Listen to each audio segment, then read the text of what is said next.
Hello बच्चों, प्यारे बच्चों, तो कैसे हैं आप लोग। स्वागत है आप सभी का हमारे चैनल स्मार्ट क्लासेस में। तो बच्चों, आज हम लोग बनाने जा रहे हैं model question paper 2023 class 10। Objective हमारा सब्जेक्ट इंग्लिश है, ठीक है। तो चलो फटाफट से क्वेश्चन की ओर चलते हैं और इस मॉडल को भी क्लियर करते हैं और आपका टेंशन फ्री करते हैं, ठीक है।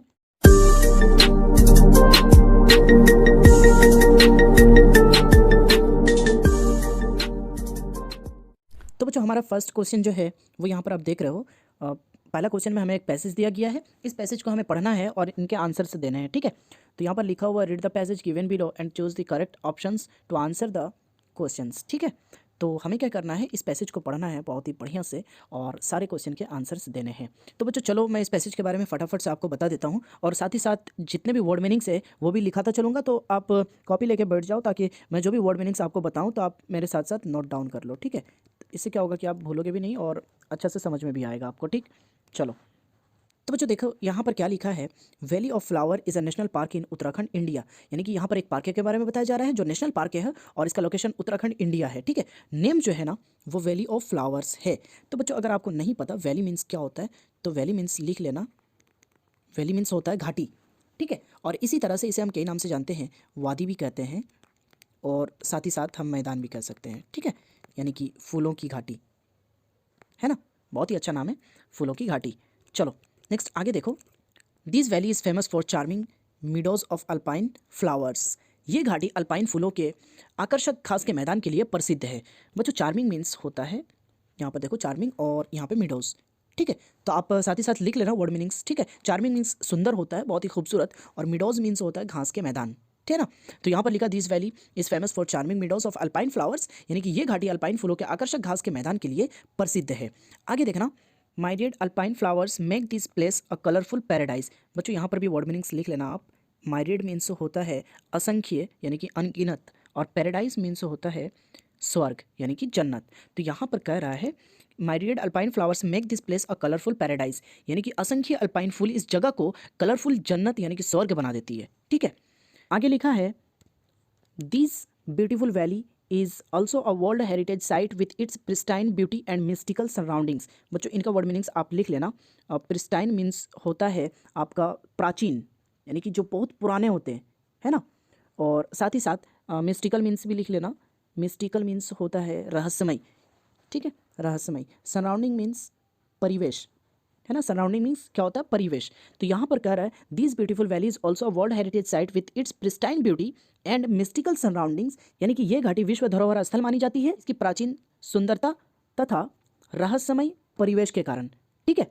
और ये घाटी जो है ना अट्रैक्ट करती है किन लोगों को, पहला यहाँ पर लिखा है देखो, नेचर लवर्स, फोटोग्राफर्स एंड यहाँ पे शायद आपको नहीं दिख रहा होगा, एक मिनट, ठीक है। अब देखो बोटानिस्ट, इन लोगों को ये वैली जो है ना बहुत ही ज़्यादा अट्रैक्ट करती है। आगे देखना, valley of flower is bifurcated by Pushpavati river, यानी कि इस फूल की घाटी को पुष्पावती नदी दो भाग में बांटती है, ठीक है ना। यहाँ बाइफक्टेड मीन्स होता है दो भागों में बांटना, तो आप इसका वर्ड मीनिंग ज़रूर लिखना ताकि आपको याद रहे, ठीक है। तो यहाँ पर आगे देखो, this valley is one of the famous trekking destinations in India. बच्चों यहाँ पर आपको जो वर्ड देखने को मिल रहे हैं वो पहला है आई थिंक ट्रैकिंग और दूसरा डेस्टिनेशंस, ठीक है। तो ट्रैकिंग मीन्स होता है बच्चों खुशी से बहुत दूर चलकर सफ़र करना, है ना, यानी कि walking long distances on foot for pleaser, ठीक है। और डेस्टिनेशन मीन्स होता है ऐसा स्थान जहाँ कोई व्यक्ति अपने निश्चित कार्य के लिए जाता है, या फिर आप इस तरह से भी कह सकते हो कि किसी व्यक्ति का अंतिम लक्ष्य जिसके लिए वो कुछ करता है। तो यहाँ पर हम स्थान ही लेंगे क्योंकि यहाँ पर जगह की बात हो रही है, ठीक है। तो इसका मतलब ये हुआ this valley is one of the famous trekking destination in India, ये घाटी भारत के प्रसिद्ध ट्रैकिंग स्थलों में से एक है, ठीक है। अब अगला देखो, the valley of flower is 3 kilometre climb from Ghangaria, है ना। यहाँ पर कह रहा है यह घाटी घगारिया से 3 किलोमीटर की चढ़ाई पर है। आगे, one cannot stay at the valley of flowers, यानी कि यहाँ पर कोई भी अकेले नहीं ठहर सकता, ठीक है। इसलिए देयरफॉर आगे देखो, Ghangaria remains an ideal place to relax and sleep, इसीलिए घगारिया सोने और आराम करने के लिए सबसे आइडियल प्लेस माना जाता है, ठीक है ना। आगे यहाँ पर देखो, the valley is covered with snow for most of the year, यानी कि ये जो घाटी है ये पूरे साल भर लगभग स्नो से पूरी तरह से कवर रहता है, ढका हुआ रहता है। स्नो मीन्स आप लिख लेना बर्फ होता है, ठीक है ना। आगे यहाँ पर है it opens on 1 June every year for visitors. और ये जो है ना विजिटर्स के लिए कब खुलता है बच्चों? 1 जून को, हर साल, है ना, हर साल ये 1 जून को विजिटर्स के लिए ओपन होता है, खुलता है। तो चलो अब हम लोग क्वेश्चन की ओर चलते हैं। हम देखते हैं कि इन क्वेश्चन का आंसर हम दे पाते हैं या नहीं पैसेज को इतना केयरफुली पढ़ने के बाद भी। तो बच्चों आई होप कि आप लोगों को पैसेज पूरी तरह से समझ में आया होगा, है ना। अगर आप लोगों को समझ में आया तो प्लीज़ कमेंट में ज़रूर बताना कि सर पैसेज पूरी तरह से समझ में आ गया हम लोगों को, है ना। चलो अब हम लोग क्वेश्चन की ओर चलते हैं। तो हमारा देखो यहाँ पर पहला क्वेश्चन पूछ रहा है the valley of flower is in. ये जो वैली ऑफ फ्लावर है ना, ये कहाँ पर है? फूलों की घाटी ये कहाँ पर है? तो हम लोगों को पता है सर ये जो है ना उत्तराखंड के अंदर है। तो हमारा जो पहला आंसर हो जाएगा वो बी नंबर हो जाएगा, उत्तराखंड के अंदर, ठीक है। चलो अब नेक्स्ट क्वेश्चन देख लेते हैं। Why is this valley famous for? ये वैली किस लिए फेमस है? तो हमें पता है सर अल्पाइन फ्लावर्स के लिए फेमस है ना। ये जो वैली है ये अल्पाइन फ्लावर्स के लिए फेमस है। चलो तो क्वेश्चन नंबर 3 है हमारा, why this valley is world heritage site, यानी कि ये घाटी विश्व धरोहर स्थल क्यों है? तो बच्चों देखो फर्स्ट जो हमारे पास ऑप्शन है because of its pristine beauty, यानी कि इसकी प्राचीन सुंदरता के कारण, है ना। ये तो बिल्कुल है ही आंसर में, है ना। ये जो घाटी है ये फेमस है, आप लोगों ने अभी पढ़ा पैसेज के अंदर, ये प्रिस्टाइन ब्यूटी के लिए बहुत ही ज़्यादा फेमस है। और अगला जो बी नंबर है because of its mystical surroundings, यानी कि इसके रहस्यमय परिवेश के कारण। तो बच्चों यहाँ पर दोनों आंसर हो जाएगा। तो आंसर अगर दोनों हुआ इसका मतलब हमारा आंसर जो है ना वो सी नंबर है हमारा, ठीक है, यानी कि बोथ ए एंड बी, ठीक है। 4th नंबर हमारा क्वेश्चन है the visitors have to stay in Ghangaria because, जो विजिटर्स यहाँ घूमने के लिए आते हैं वैली में वो घगारिया में क्यों रुकते हैं? तो बच्चों हम लोगों ने पढ़ा कि जो घगारिया है ना वो रिलैक्स यानी कि आराम करने के लिए और सोने के लिए सबसे अच्छा जगह है। और दूसरी बात यहाँ पर अकेले उस वैली में कोई रुक भी नहीं सकता है, इसीलिए सारे लोग घगारिया में जाके रुकते हैं, है ना। और हमने देखा जो वैली है वो घगारिया से 3 किलोमीटर की चढ़ाई पर है ना। तो यानी कि आप लोग अगर वहाँ पर जाते हो घूमने के लिए तो आपको फिर से रिटर्न नीचे आना पड़ेगा 3 किलोमीटर चलकर, आराम करने के लिए, रुकने के लिए, ठहरने के लिए, ठीक है। तो हम देखेंगे हमारा जो पहला ऑप्शन ए है the valley of flower is a haunted place, नहीं बिल्कुल भी नहीं, यानी कि हाउंटेड प्लेस मीन्स ऐसा जगह यहाँ जहाँ पर आपको जान का खतरा हो, ठीक है ना। तो one cannot stay at the valley of flowers, बिल्कुल सही, बी नंबर हमारा आंसर है। और यहाँ पर देखते हैं Ghangaria is an ideal place to relax and sleep, ये भी हमारा आंसर है, ठीक है। तो इसका मतलब हमारा आंसर जो है वो हो जाएगा डी नंबर, यानी कि बी एंड सी दोनों, ठीक है। 5th नंबर क्वेश्चन है हमारा when does the valley of flowers open for the visitors, यानी कि जो वैली ऑफ फ्लावर है ये विजिटर्स के लिए कब खुलता है? तो आपको पता है सर 1 जून को खुलता है, यानी कि हमारा आंसर बी हो जाएगा, ठीक है। चलो 6 नंबर क्वेश्चन है which word means divided into 2 separate parts. तो बच्चों आपको बताया मैंने बाइफैक्टेड मीन्स होता है 2 भागों में बांटना, तो यहाँ पर बाइफैक्टेड कहाँ पे? बी नंबर पे, तो हमारा आंसर क्या हो जाएगा? बी, ठीक है। 7 नंबर क्वेश्चन है द एंटोनाइम ऑफ रिपेल, यानी कि रिपेल का ऑपोजिट वर्ड बताओ। तो रिपेल का ऑपोजिट वर्ड क्या होता है? अट्रैक्ट हो जाएगा। तो हमारा जो आंसर है वो बी नंबर हो जाएगा, ठीक है। चलो हमारा question number 8 valley of flowers is a national park in Uttarakhand India, the above sentence is in. यहाँ पर जो सेंटेंस हमको दिया गया बच्चों valley of flowers is a national park in Uttarakhand India, ये जो सेंटेंस है ये किस में है? सिंपल प्रेजेंट में, सिंपल पास्ट में, प्रेजेंट कंटिन्यूअस में। तो बच्चों यहाँ पर देखो नॉर्मल सा आपको देखने को मिल रहा है, इज है हमारे पास, है ना, और कंटिन्यूअस में भी नहीं है, तो हम कह सकते हैं ये सर हमारा सिंपल प्रेजेंट टेंस है, ठीक है। तो जो आंसर हो जाएगा वो आंसर हमारा ए होगा, सिंपल प्रेजेंट, ठीक। चलो अब यहाँ पर देखो choose the correct options given in the questions 9 to 14 and complete the letter given below. यहाँ पर तो बच्चों बहुत ही आसान एक लेटर दिया गया हमें, ठीक है ना। अब हमें आंसर्स पुट अप करना है इसके अंदर, ठीक है। तो चलो देखते हैं फटाफट से 9 नंबर पे क्या डालेंगे हम लोग। तो देखो सबसे पहले हम डेट के बाद क्या लिखते हैं? डियर लिखते हैं, है ना। तो यहाँ पर पहला क्या हो जाएगा 9 नंबर पर? डियर अमन, ठीक है। हम लोग देख लेते हैं हमारे पास ऑप्शन में डियर है या नहीं 9 नंबर में। हाँ 9 नंबर का सी नंबर देखो डियर हमारे पास है, तो जो आंसर होगा वो हमारा क्या हो जाएगा? डियर हो जाएगा, ठीक है। चलो डियर अमन हो गया। उसके बाद यहाँ पर देखो आई एम वेरी, यहाँ पर डैश दिया हुआ to know that you have got first position in the 10th board. तो बच्चों यहाँ पर 10 नंबर का हम ऑप्शन देख लेते हैं। सैड नहीं, हैप्पी बिल्कुल सही, एंग्री डिसअपॉइंटेड। तो जो 10 नंबर का ऑप्शन आंसर है हमारा वो है बच्चों हैप्पी, यानी कि आप देखो I am very happy to know that you have got first position in the board exam, यानी कि मैं सुन के बहुत ज़्यादा खुश हुआ कि तुम 10th बोर्ड एग्जामिनेशन में फर्स्ट पोजीशन पर आए हो, ठीक है ना। आगे देखो 11 में क्या कर रहा है?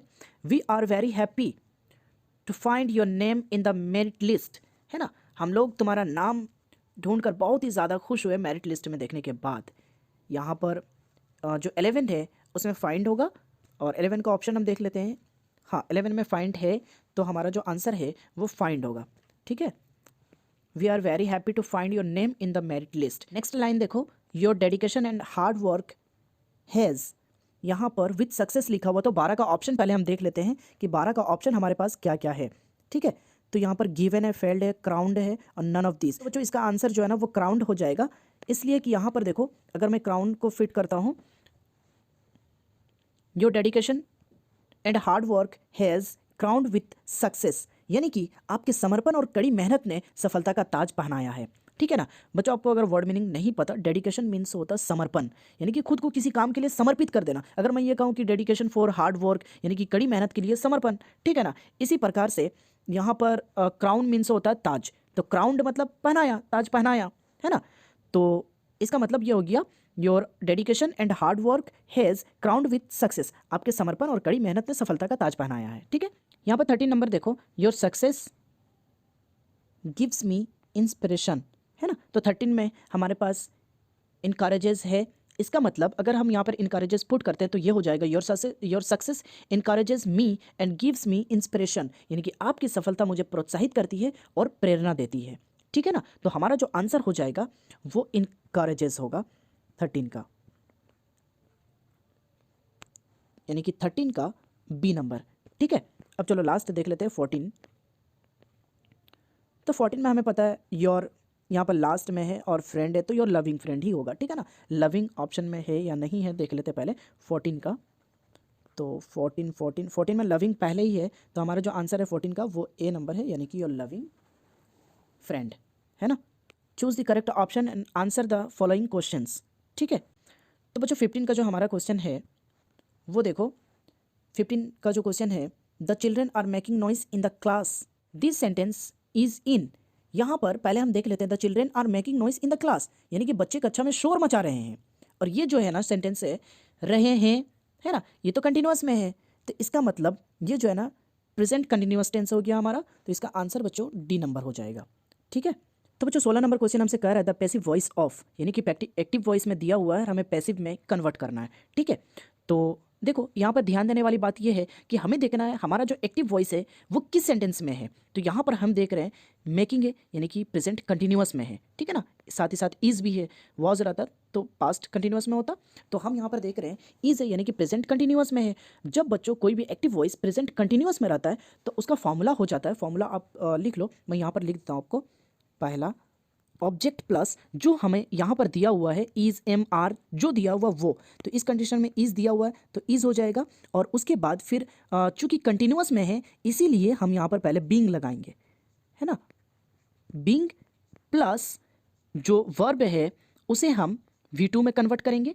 ठीक है, यहाँ पर वर्ब 4 दिया हुआ है मेकिंग, तो इसे हम V2 में कन्वर्ट कर देंगे। ठीक है ना, मेक मेड, V2 हमारा क्या हो जाएगा मेड, फिर बच्चों बाय लगेगा, और लास्ट में बाय के बाद फिर हमारा हो जाएगा सब्जेक्ट, है ना, लास्ट में हमारा सब्जेक्ट आ जाएगा। तो इसका मतलब इस फॉर्मूले के अनुसार अगर हम यहाँ पर देखें तो पहले ऑब्जेक्ट जो लास्ट में है और फिल्म इज़, तो यहाँ पर देखो हम इसे कवर करते हैं, इसको सॉरी इसे, और फिल्म में इज़ ये हमारा ऑब्जेक्ट हो गया, और उसके बाद इज़ तो लग गया, इज़ के बाद बीइंग लगने वाला है, तो पहला में देखो बिल्कुल करेक्ट जा रहा है बीइंग, है ना, और उसके बाद इज़ बीइंग, और बीइंग के बाद देखो V2 मेकिंग का मेड, और मेड के बाद फिर से बाय, है ना, और लास्ट में हमारा सब्जेक्ट मिस्टर शर्मा। तो हमारा जो आंसर है वो आंसर ए हो जाएगा। ठीक है, ये वाला, है ना, और film is being made by mister Sharma. चलो 17 नंबर क्वेश्चन की ओर आगे बढ़ते हैं। तो बच्चों हमें सबसे पहले जो सेंटेंस दिया हुआ है इसे समझना पड़ेगा कि सर ये जो सेंटेंस है ये किस टेंस में मौजूद है। ठीक है ना, तो हम देख रहे हैं सर ये प्रेजेंट में नहीं है, पास्ट में है। ठीक है, तो पास्ट में जब कोई टेंस रहता है तो अगर हमको इसको पैसिव में बदलना है तो हम इसमें फॉर्मूला ऐड करेंगे। फॉर्मूला आप सबसे पहले लिख लो, पहले हम बाय लगाने वाले हैं, ठीक है, और उसके बाद फिर हम लगाने वाले हैं सब्जेक्ट जो हमारा सब्जेक्ट है, और उसके बाद फिर हम लगाने वाले हैं, चूँकि यहाँ पर सेंटेंस जो है पास्ट में है इसीलिए हम वाज या वेयर का यूज़ करने वाले हैं। ठीक है, वाज या वेयर, फिर प्लस और ऑब्जेक्ट लिखेंगे हम, हमारा ऑब्जेक्ट लास्ट में चला जाएगा, और फिर V3, है ना, यानी कि वर्ब 3। तो यहाँ पर लिखा वू रॉट दिस बुक। चलो इसके अनुसार अगर हम देखने जाएंगे तो यहाँ पर ऑप्शन ए क्या कह रहा है, by who is this book written. तो पहले ही देखो इज लगा हुआ है, इसका मतलब ये गलत है। बी नंबर यहाँ पर भी इज लगा हुआ है ना। हम नीचे चलते हैं, फॉर्मूला आप लिख लो फटाफट से। हम नीचे चलते हैं, by whom was this book written. तो हमारा आंसर जो है ना, आंसर सी हो जाएगा। ये बिल्कुल फॉर्मूला से मैच कर रहा है, ठीक है। By whom was this book written. चलो 18 नंबर क्वेश्चन है, look that man to open the door of your house. यहाँ पर हम क्या करेंगे बच्चों, इज ट्राइंग लगाएंगे। तो इससे क्या हो जाएगा, look that man is trying to open the door of your house. देखो उस आदमी को, वो तुम्हारे घर का दरवाज़ा खोलने की कोशिश कर रहा है। इस तरह से इसका मतलब हो जाएगा, ठीक। The modal verb in I asked him if I see him, ठीक है ना। तो यहाँ पर लिखा हुआ है I asked him if I see him, यानी कि मैंने उनसे पूछा क्या मैं उन्हें देख सकता हूँ। तो बच्चों यहाँ पर आंसर में देखो, शुड नहीं, ये तो बिल्कुल भी नहीं लगेगा, आउट ये भी नहीं लगेगा, नीड ये भी नहीं लगेगा। तो बच्चों इसका जो आंसर है वो डी हो जाएगा। तो इससे पूरी तरह से सेंटेंस परफेक्ट हो जाएगा। I asked him if I could see him, यानी कि मैंने उनसे पूछा क्या मैं उन्हें देख सकता हूँ, ठीक है। क्योंकि ऑलरेडी ये जो सेंटेंस है ये पास्ट में जा चुका है, आस्क का V2 लगा हुआ है यहाँ पर, है ना। इसीलिए कैन का पास्ट कुड होता है, तो हम यहाँ पर कुड यूज़ करने वाले हैं, है ना। तो आंसर जो है वो हमारा आंसर डी हो जाएगा। चलो 20 नंबर क्वेश्चन है, practice dash a man perfect. तो यहाँ पर बच्चों मैक्स हो जाएगा B number, practice makes a man perfect, ठीक है। आंसर हमारा बी हो जाएगा। 21 I dash French these days. तो देखो I was learning French these days, इन दिनों की बात कर रहा है। यहाँ पर पहले ही देखो बच्चों, ये हमारा एक क्लू छुपा हुआ है, इन दिनों की बात कर रहा है ना। तो पास्ट में फिर हमें क्यों जाना है, या तो वॉज लर्निंग में सीख रहा था, तो उसमें हमें जाना ही नहीं है। यहाँ पर हमें एम लर्निंग टिक करना है, ताकि यहाँ पर हमारा आंसर जो है ना वो सी हो जाएगा, ठीक है। I am learning French this day, मैं इन दिनों फ्रेंच सीख रहा हूँ। चलो 22 देखो, look she is the girl. यहाँ पर पहले ही ऑप्शन में वो है, तो हमारा आंसर वो हो जाएगा। वो stood first in her class. देखो उस लड़की को जो उसकी क्लास में फर्स्ट आई थी, है ना। चलो आगे देखो, read the passage given below and choose the correct options to answer the questions. बच्चों यहाँ पर एक पैसेज दिया गया है, यानी कि चैप्टर का एक्सट्रैक्ट पार्ट दिया गया है, ठीक है। हमें इसको पढ़ना है और नीचे जो क्वेश्चन दिए गए हैं उनका आंसर्स देना है। तो ये पैसेज देखकर पता चल रहा है कि ये जो पैसेज है अ लेटर टू गॉड से लिया गया है ना। आपको भी पता है लेंचो का है ना। तो हम देखेंगे हमारा जो पहला क्वेश्चन है, वो is he in the first line. यहाँ पर लेंचो की बात कर रहा है, तो हम यहाँ पर हमारा जो आंसर होगा वो लेंचो होगा, ठीक है। अगर आपको ये पैसेज पढ़ना है तो आप पढ़ लेना, ताकि आपको और डिटेल में समझ में आए। मुझे पता है, इसलिए मैं आपको डायरेक्टली बता दे रहा हूँ, ठीक है। 24 हमसे कह रहा है, how much money did reach Lencho. Lencho के पास कितने पैसे पहुँचे थे, रिसीव हुए थे। तो हम चलते हैं यहाँ पर, और हमें देखो यहाँ पर लिखा हुआ है ओनली 70 पीसोस रिच्ड मी, यानी कि लेंचो के पास सिर्फ 70 पीसोस ही पहुँचे थे। तो हमारा आंसर क्या हो जाएगा सर, 70 पीसोस, है ना। यहाँ पर आंसर सी 70 पीसोस। आगे देखो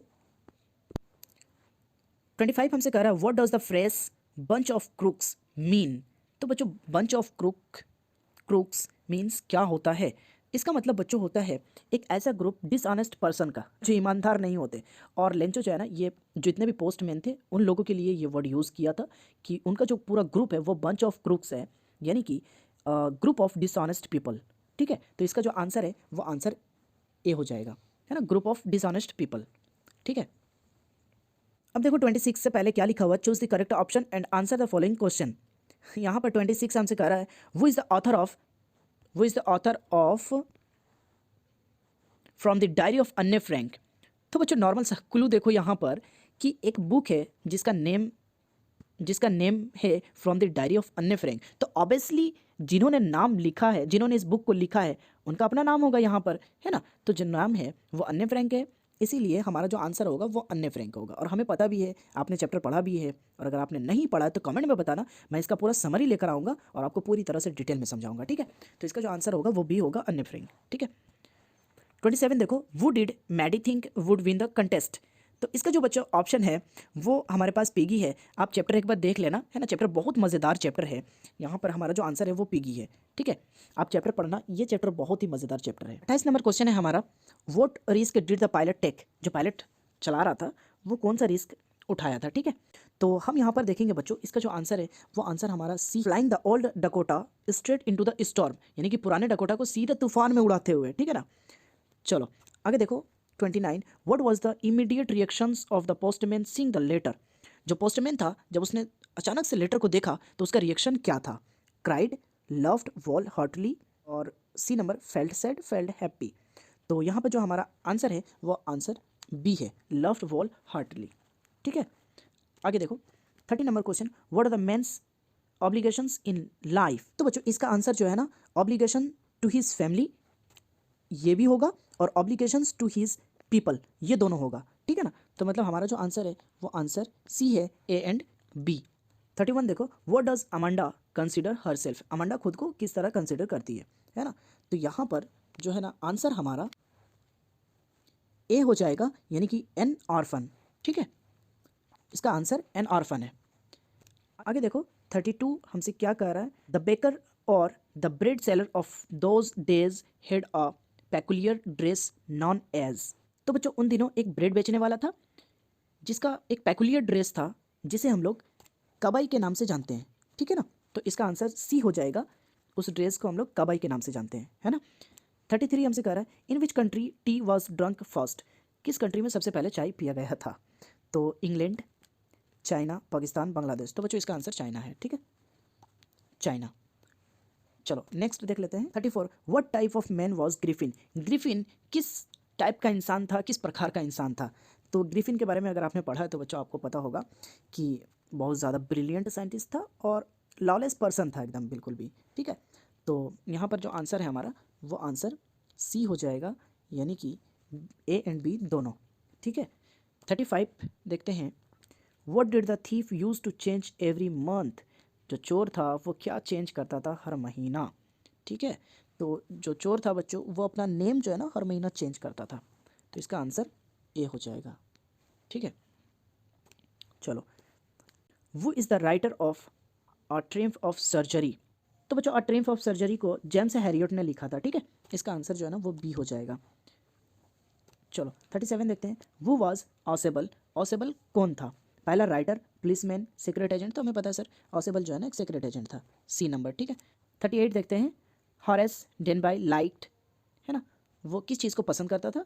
तो बच्चों इसका आंसर जो है ना वो ए हो जाएगा, क्योंकि हॉरेस डेनबाई जो था ना वो एक्सपेंसिव बुक को रीड करना बहुत ही ज़्यादा पसंद करता था, ठीक है। आंसर ए हो जाएगा हमारे पास, रीडिंग एक्सपेंसिव बुक्स। चलो 29 देखते हैं, और लास्ट के बहुत ही ज़्यादा करीब है हम, एक बचा हुआ सिर्फ, ठीक है, 40 नंबर। चलो, मिस्टर लॉयसेल बोरोड अ डिश दिया हुआ फ्रॉम MME, यहाँ पर लिखा हुआ थोड़ा सा प्रिंटिंग मिस्टेक होगा, फॉरेस्टियर। तो यहाँ पर पता है मिस्टर लॉयसेल जो है ना वो एक नेकलेस उधार लाई थी अपने फ्रेंड से, है ना। तो 39 का जो है ना बी नंबर आंसर हो जाएगा, ए नेकलेस, ठीक है। चलो तो बच्चों हमारा आखिरी क्वेश्चन है, what was volleys real name. तो जो बच्चों वॉली का रियल नेम था वो था सुलेखा, ठीक है। तो इसका जो आंसर है बच्चों वो आंसर बी हो जाएगा, सुलेखा। तो बच्चों अगर वीडियो पसंद आई है तो वीडियो को एक लाइक कर देना, ठीक है, और दोस्तों में शेयर कर देना, ठीक है, और साथ ही साथ एक प्यारा सा कमेंट भी कर देना। तो नेक्स्ट इसके बाद जितने भी मॉडल पेपर है उनका हम सॉल्यूशन करने वाले हैं। तो मेक श्योर कि अगर आपने चैनल को सब्सक्राइब नहीं किया है तो फटाफट से चैनल को सब्सक्राइब कर लो और बेल नोटिफिकेशन भी ऑन कर लो, ताकि इसके बाद नोटिफिकेशन सबसे पहले आप तक पहुँचे, ठीक है। चलो मिलते हैं नेक्स्ट वीडियो में, तब तक के लिए take care, bye bye and अल्लाह हाफिज़।